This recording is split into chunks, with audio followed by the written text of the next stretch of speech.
Praise the Lord. இந்த ஆசீர்வதிக்கப்பட்டதான நல்ல காலை நேரத்துக்காக கர்த்தருக்கு நன்றி சொல்கிறேன்.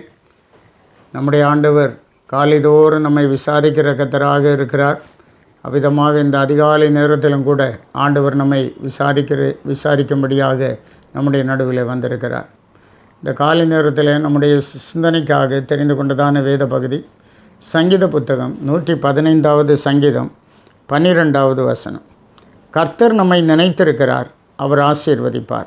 இஸ்ரவேல் குடும்பத்தாரை ஆசீர்வதிப்பார், அவர் ஆரோன் குடும்பத்தாரை ஆசீர்வதிப்பார்.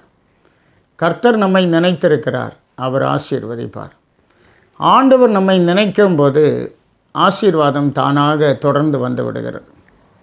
கொர்நேலியுவை குறித்து நமக்கு தெரியும். தேவதூதன் வந்து நின்றான். அவன் சொல்கிறான், உன்னுடைய தான தர்மங்களும் ஜெபங்களும் தேவ சமூகத்திலே உனக்கு நினைப்பூட்டுதலாய் வந்தது என்கிறான். உன்னுடைய தான தர்மங்களும் ஜெபங்களும் தேவ சமூகத்திலே நினைப்பூட்டுதலாய் வந்தது. ஆகவே அவன் அந்த இடத்திலே அங்கே அனுப்பப்படுகிறான். அப்போது அந்த தூதன் சொல்லுகிறான், நீ பேதுருவை அழைக்க வேண்டும், நீ செய்ய வேண்டியதை அவன் உனக்கு சொல்லுவான் என்று.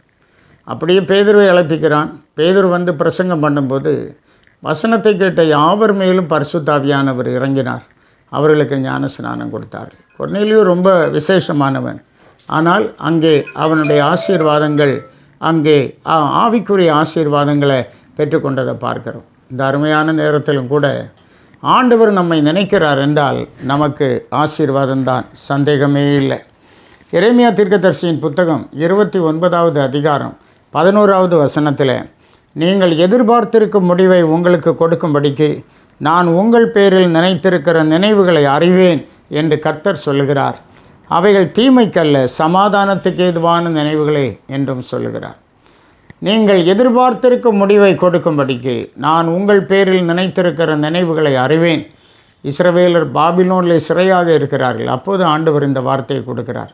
நான் உங்கள் பேரில் நினைத்திருக்கிற நினைவுகள் தீமைக்கல்ல, அவைகள் சமாதானத்துக்கு ஏதுவானவைகளே என்று சொல்லி அடிமைத்தனத்திலிருந்து அவர்களை புறப்பட பண்ணுகிறத பார்க்கிறோம். இந்த அருமையான நாளிலும் கூட நாமும் எவ்விதமான அடிமைத்தனத்துக்குள்ளாக இருந்தாலும் நம்மை நினைத்திருக்கிற ஆண்டவர் நமக்கு ஒரு விடுதலை தந்து, ஜெயத்தை தந்து, நிச்சயமாக நம்மை வழிநடத்த வல்லவராக இருக்கிறார். அவரை விசுவாசிப்போம், இந்த தேவனுக்கென்று காணப்படுவோம். கர்த்தர் உங்களோடு கூட இருப்பாராக. ஆமென். ஜெபிப்போம். எங்களை நேசிக்கிற அன்பின் ஆண்டவரே, நன்றியோடு துதிக்கிறோம். ஆசீர்வாதமான இந்த நல்ல காலை நேரத்துக்காக கர்த்தருக்கு நன்றி சொல்லுகிறோம்.